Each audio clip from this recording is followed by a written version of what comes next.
Welcome to the Depth Dive. Today we're jumping into something really crucial in medical diagnostics, but maybe a bit overlooked. We're talking about the global market for coagulation analyzers. It's, a sector that has a massive impact on health all over the world, and the growth story here is pretty compelling. Absolutely. These coagulation analyzers, they're kind of the unsung heroes in the lab. Yeah. Essentially, they tell us how well or how poorly a patient's blood clots. Super important for diagnosing things like bleeding disorders or managing patients on blood thinners, after surgery or maybe a heart issue. Right, life-saving information for doctors. Exactly. Real-time data that guides treatment directly. So our mission today is really to dig into how much this market is actually growing globally. We're looking at some data from cognitive market research, and the numbers are pretty striking. Get this. Globally, it was worth about $3.86 billion back in 2021. That's projected to hit nearly $4.7 billion by 2025. And then, looking further out, it's expected to climb to almost $7 billion, specifically 955.67 million by 2033. Yeah, that's a growth rate, a CAGR, of just over 5%, around 5.027% to be precise. Okay, let's unpack this a bit. What's really pushing this growth? Well, what's fascinating here is how a few key things are coming together. First off, we're just seeing more blood-related disorders globally. Think about aging populations, more chronic diseases like diabetes, heart conditions. Right, things that often require monitoring blood clotting. Exactly. And more complex surgeries, too. All that increases demand. Second, the technology itself keeps getting better. The analyzers are more automated now, quicker results, more accurate, sometimes even usable right at the patient's bedside, point-of-care testing. Makes diagnostics much more efficient, I imagine. Definitely. And third, there's just more awareness and better access to these tests, especially in, developing healthcare systems, emerging markets. They're catching up fast. So it's this convergence of need, tech, and access. That makes sense. When we break it down by region, the picture gets even sharper. Let's start with North America. It's got the biggest piece of the pie right now. Back in 2021, it was about $1.37 billion. That's projected to grow to $1.64 billion by 2025, and then hit around $2.34 billion by 2033. Still leading the pack then. Clearly. And within North America, the U.S. is the giant. Over $1.1 billion in 2021, $1,117.16 million, actually. That's expected to reach almost $1.9 billion, $1,879.73 million by 2033. Canada's contribution is significant, too, going from around $138 million to over $257 million. And Mexico is also showing strong growth, projected to go from $115 million to about $200 million by 2033. Right. What does that dominance in North America tell us? Is it just a more mature market compared to others? That's a great way to put it. Yeah, North America's growth reflects that maturity. You've got well-established healthcare systems. A lot of the demand there is driven by, like we said, aging populations, lots of chronic disease management, and also, importantly, the constant cycle of upgrading to newer, better technology. It's less about putting in the first analyzer and more about replacing older ones or adding more advanced features. Okay, so it's refinement and upgrades in a well-established system. Let's hop over to Europe then, also showing really solid growth. It started around $815 million in 2021, $814.723 million to be exact, and that's projected to hit nearly $1.4 billion by 2033. They're $2034.18 million.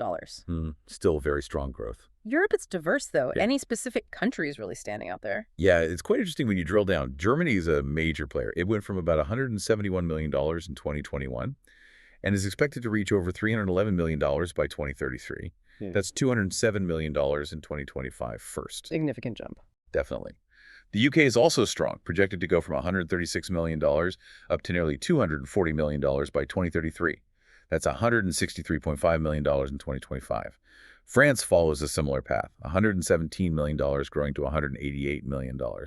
It should hit $137 million in 2025.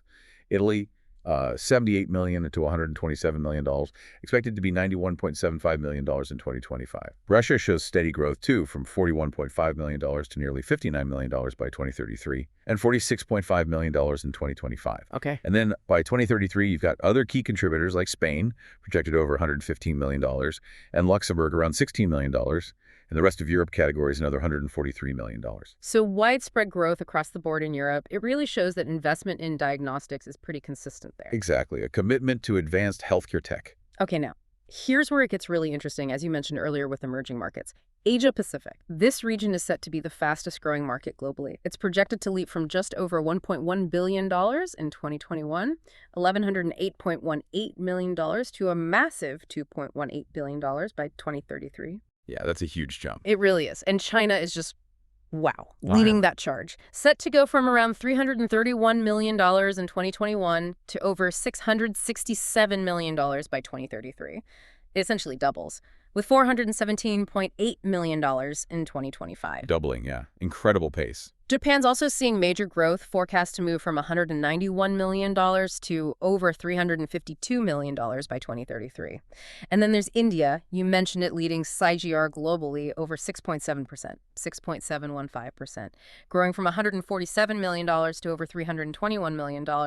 What's firing up APAC like this? What are the dynamics there? Well, Asia Pacific has this unique combination of factors. You've got rapid economic development, especially China, India.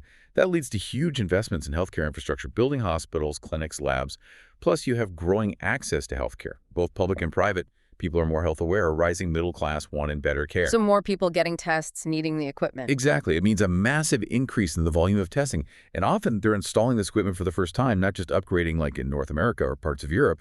It's fundamental market expansion. That's a really key difference, building capacity versus just refining it. Okay, let's look at South America. Also moving forward steadily. Projected to grow from about $235 million in 2021 to almost $440 million by 2033, with $290 million in 2025. Who are the main players there? In South America, Brazil is definitely out front, expected to reach almost $170 million by 2033. Argentina is next, projected at over $83 million. Colombia is significant too, looking at over $69 million. Then you have countries like Peru heading towards $30 million, Chile towards $38 million by 2033. And the rest of South America adds another $48 million or so. It shows that healthcare services are expanding across the continent. Good steady growth there too. Okay, shifting focus again, the Middle East. Huh. Also seeing significant growth from around $197 million in 2021 up to nearly $363 million by 2033. Which countries are driving that? The Middle East is interesting, yeah, often marked by some pretty big investments in healthcare. Saudi Arabia leads the way there, projected at nearly $98 million by 2033. Turkey is strong too, approaching $77 million. The UAE is set to hit over $65 million. And you see healthy growth in Egypt, around $50 million by 2033, and Qatar, over $33 million. The rest adds almost $40 million. So big government and private investments paying off in terms of diagnostic capacity. Seems like it, yeah. Reflects a real push in building up healthcare capabilities. And finally, let's touch on Africa, also showing considerable potential. The region's projected to grow from about $135 million in 2021 to nearly $248 million by 2033. What's the picture there? Africa obviously has immense healthcare needs, and we are seeing growing investment, though maybe from a lower base. South Africa is the largest market currently, projected to reach over $110 million by 2033. Nigeria is also a key market, growing rapidly, expected to hit nearly $46 million. The rest of Africa's category is quite substantial too, around $91 million collectively by 2033. It shows development is happening, even if it's patchy across the continent. Okay, so stepping back and looking at the whole world map, what does this all mean for you listening in? If you're curious about these global health trends, when you pull all these regional figures together, it's a really powerful story. This market for coagulation analyzers isn't just growing, it's thriving everywhere across very different places. You've got North America, mature but still advancing with upgrades. Asia Pacific just exploding with growth from new infrastructure and access. Europe showing consistent investment. And then steady important gains in South America, the Middle East, and Africa. It really highlights this universal growing need for better diagnostic tools. Yeah, it all comes back to those core drivers we talked about, the rising health challenges, the better technology, and that expanding access to care worldwide. So just to wrap that part up, the global market for these analyzers is clearly on a strong upward path. It really confirms how vital these tools are in healthcare everywhere and becoming even more so. And if you connect that to the bigger picture, it's really about more than just the dollar figures. This growth, it signals a global effort to get better at diagnosing and managing blood conditions. It means, hopefully, more patients getting the right diagnosis, the right monitoring, the right treatment. which should lead to better health outcomes wherever they are. Better outcomes, yeah. It just shows how central these kinds of diagnostic tools are becoming to, well, all aspects of modern medicine: prevention, treatment, management. That actually leads perfectly into a final thought, something for all of us to maybe chew on. As these diagnostic tools like coagulation analyzers keep getting better and more widespread, how might that change things? Could it shift our whole approach? Moving beyond just treating diseases to actually reshaping how we handle preventative medicine and manage chronic conditions globally. Could we get to a point where these tools help us predict and prevent much more effectively than we react today? Something to think about.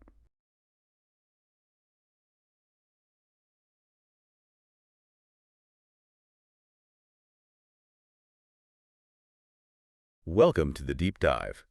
This is where we take a whole stack of information, often pretty complex stuff, and distill it down into the key insights for you. That's the goal. So today, we're plunging into a really vital, but maybe often unseen, part of medical technology. The Global Coagulation Analysers Market. Critical area. Yeah, and if you're wondering what exactly is a coagulation analyzer, well, think of it simply as a very precise diagnostic tool. It helps doctors understand how well your blood clots. Essential stuff. Absolutely essential, Yeah. especially for patients managing conditions like, say, bleeding disorders, or maybe they're on blood-thinning medications. Needs constant monitoring in many cases. Exactly. So our mission for this deep dive, it isn't just about listing facts and figures. We want to uncover how these instruments, which track one of our body's most basic processes, are actually transforming healthcare. And how they're sort of empowering this future of personalized medicine. Right. Moving it from the big central lab, maybe closer to home, even into our living rooms eventually. How are they doing that? And, what are the hurdles? Always hurdles. Always hurdles. And just so you know, all the insights we're sharing today, they come straight from the official report by Cognitive Market Research. A solid source for this dive. Okay, so let's dive straight in then. Why are these coagulation analyzers so crucial, and what's really fueling the market right now? Well, a big piece of it, maybe the biggest, is the rise in certain health conditions. Like cardiovascular issues And and blood disorders. exactly. We're talking about widespread conditions, things like hemophilia, thrombosis, deep vein thrombosis too. Right, so if you're someone undergoing anticoagulant therapy, for example, you need your clotting times checked a lot. Frequently, yes. And that necessity, that clinical need, it just creates this huge demand for both the manual analyzers and the newer automated ones. In hospitals, diagnostic labs, all over the world, really. What's truly insightful here, I think, is how this isn't just about managing existing conditions. It points to a broader shift, How so? towards more proactive health monitoring. The sheer scale of these disorders means diagnostics are moving from being just reactive, fix the problem, to being more preventative. Ah, I see. So the clinical necessity is undeniable. Patient safety is paramount. Absolutely, and that directly translates into sustained market growth. Okay, that clinical necessity is clear. But it seems like it's compounded by who is increasingly needing this care. We're talking about the aging global population, right? That's another major driver, yeah. This demographic shift, it brings its own challenges, its own demands. Because as people get older, they're just more susceptible statistically to clotting and bleeding issues. That's generally true, yes. Which, in turn, directly bumps up the demand for this kind of advanced diagnostic equipment. And healthcare institutions, they're responding, investing in newer tech. They have to. They're investing in state-of-the-art analyzers. They need the accuracy, but also the efficiency in their workflow, especially dealing with more patients needing these tests. Makes sense. And if you step back, look at that bigger demographic picture, it really illustrates how these global population trends directly shape specific med tech markets. It's not just coagulation analyzers then. No, not at all. We see increasing demand for a whole range of medical services and devices as the world ages. Coagulation analyzers are just a really clear example of that focus. Okay, so we've got the clinical need, the demographic push. But what about the technology itself? You mentioned state-of-the-art analyzers. What makes them so different? What's the leap forward? This is where it gets really interesting. There's this constant wave of innovation happening in coagulation testing. So faster results. Oh, Or more accurate. both, really. These modern analyzers, they boast high throughput capabilities, doing more tests faster, lots of automation, and increasingly sophisticated software. And how do they actually do the analysis? I read something about different techniques, optical, mechanical. Right, there are different detection methods. Some use light waves, that's optical. Some detect physical clot formation, mechanical. Others use electrical signals, electrochemical. But the real breakthrough, I think, isn't just one method being better. It's how these precise detection methods are now being integrated, often combined. And combined with AI, you mentioned smart software. Exactly. Integrated with AI support systems, this helps reduce turnaround times even more, and it significantly improves diagnostic precision. Fewer errors. It's not just about raw speed anymore. It's about handling a higher volume of tests more reliably, with less chance of human error. Which leads to better patient outcomes, presumably. That's the ultimate goal. And more streamlined lab operations, too. Efficiency matters a lot in healthcare settings. Right. Okay, so the picture seems pretty positive overall. Growth, innovation. But it can't all be smooth sailing, can it? No, rarely is. The market definitely faces some pretty significant headwinds, notable restraints, as the report calls them. And what's top of that list? Is it cost? Cost is a big one, yeah. Yeah. The high price tag for acquiring and then maintaining these advanced coagulation analyzers, it's a major challenge. Not just a line item on a budget, then? No, it's more fundamental. It can be a real barrier to access, particularly for smaller or mid-sized diagnostic centers, and especially in developing countries. And it's not just the initial machine cost, is it? Not at all. You've got ongoing maintenance, which can be pricey.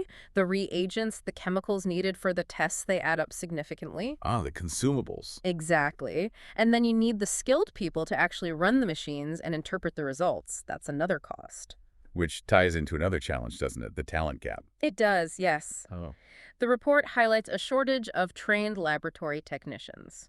This is particularly acute in more rural or underserved areas. And these professionals are essential. You can't just have anyone run these. Absolutely not. Operating advanced analyzers, accurately interpreting complex results, it requires specific training and expertise. So even if a clinic could somehow afford the machine, they might struggle to find or retain the staff to use it effectively. Without those skilled professionals, the best technology in the world isn't fully utilized. it really highlights that human element, doesn't it? It does. What's the point of investing millions in cutting-edge gear if you don't also invest in the workforce needed to operate it? It creates a bottleneck, limits the impact. Regardless of where you are in the world. Right. Okay, so cost, skills shortage. What else is holding things back? I imagine regulations play a part. Oh, definitely. The regulatory maze, as you put it. Coagulation analyzers are classified as in vitro diagnostic devices, IVDs. Which means strict oversight. Very strict. They're subject to rigorous approval processes. Think FDA in the US, EMA in Europe, CDSCO in India, and similar bodies elsewhere. And these processes are complex, time-consuming. They demand extensive documentation, clinical validation studies. It takes time. It often significantly delays getting new products to market. And adds costs for the manufacturers, too, I suppose. Compliance isn't cheap. Exactly. It piles on compliance costs. Now, these regulations are vital, of course. They ensure safety and efficacy. Patient protection is paramount. Sure, you need that reassurance. But it does add layers of complexity, and sometimes the differences between regional regulations can make it tricky, especially for smaller companies trying to sell globally. It impacts market entry, product availability. Okay, so challenges are definitely there. Cost, skills, regulations. But despite that, the Cognitive Market Research Report also points to some strong emerging trends, right? Yeah. Things that offer some optimism. Yes, absolutely. There are some really powerful trends shaping the future landscape here. Like what? What's gaining momentum? One of the biggest is the shift towards point-of-care testing, POC testing. Ah, so taking the test to the patient, basically. Exactly. We're seeing this surge in portable coagulation devices, small analyzers that can give you results in real time, right there at the patient's bedside. Or even at home. Or even at home, yes. These are getting really popular, especially in emergency settings, ERs, ambulances maybe, and also in outpatient clinics. Why the popularity? Just convenience, speed. Both are huge factors. Sheer convenience and the speed of getting results. It can make a critical difference in emergencies. And what's fascinating here, I think, is this move towards democratizing diagnostics, making testing much more accessible outside that traditional central lab environment. Bringing it closer to where it's actually needed most. Precisely. Better response times, more convenience for routine monitoring. Okay, POC testing is a big one. What else is trending? You mentioned AI earlier. Right. That integration of artificial intelligence and also cloud-based data management into these analyzer systems. That's another huge trend. And that's not just a buzzword. AI is actually making a difference here. It really is. It's enabling things like automated interpretation of results, spotting trends in a patient's data over time. Spotting issues earlier, maybe? Potentially, yes. And it allows for seamless integration with electronic medical records, EMRs. So the data flows right into the patient's main file. Exactly, which significantly improves clinical efficiency. Doctors have the info they need faster. And it also opens up new possibilities for remote monitoring. Connecting back to the POC idea, maybe. Yeah. Monitoring from home. Could be, yeah. It really transforms how healthcare data is managed. We're moving towards a more interconnected, intelligent system. It's not just analyzing blood anymore. It's creating this digital ecosystem around the patient's data. Leading to faster, more informed decisions. That's the aim. Okay, POC, AI, and cloud. Any other major trends? One more key one is the rising emphasis on personalized therapy monitoring, particularly for anticoagulants. Personalized medicine again.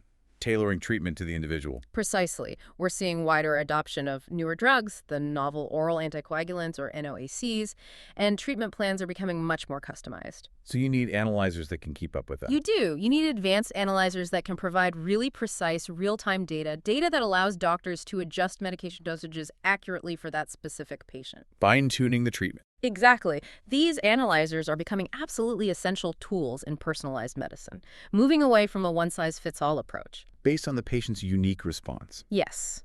Optimizing the outcome, minimizing the risks. It's a much more sophisticated way to manage therapy. It's really the ultimate evolution, isn't it? Truly individualized medical treatment. So let's try and wrap this up. To sum it all up then, the Global Coagulation Analysers Market. It's clearly undergoing a pretty rapid transformation. Definitely dynamic. Driven by, well, clear clinical need, these big demographic shifts we talked about, and some really exciting tech breakthroughs pushing the boundaries.